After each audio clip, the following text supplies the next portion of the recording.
Netrokona collectorate স্কুলের নবীনবরণ, বার্ষিক ক্রীড়া প্রতিযোগিতা এবং বিজয়ীদের মধ্যে পুরস্কার বিতরণ করা হয়েছে।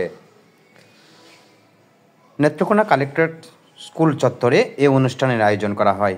কালেক্টরেট স্কুলের প্রধান শিক্ষক অমলেন্দু সরকারের সভাপতিত্বে প্রধান অতিথি হিসেবে উপস্থিত ছিলেন নেত্রকোনা জেলা প্রশাসক বনানী বিশ্বাস। এ সময় অনুষ্ঠান সঞ্চালনা করেন আতিকুর রহমান আতিক।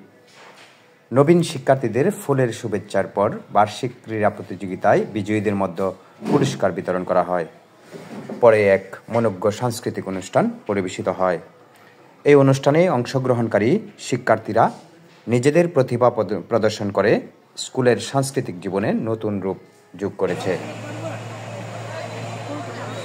স্নেহের ছোট ভাই বোনেরা,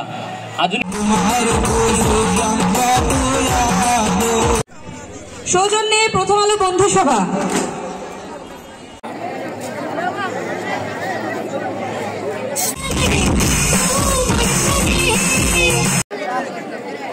প্রিয় শিক্ষার্থীরা, তোমরা একটু শৃঙ্খলা বজায় রাখো।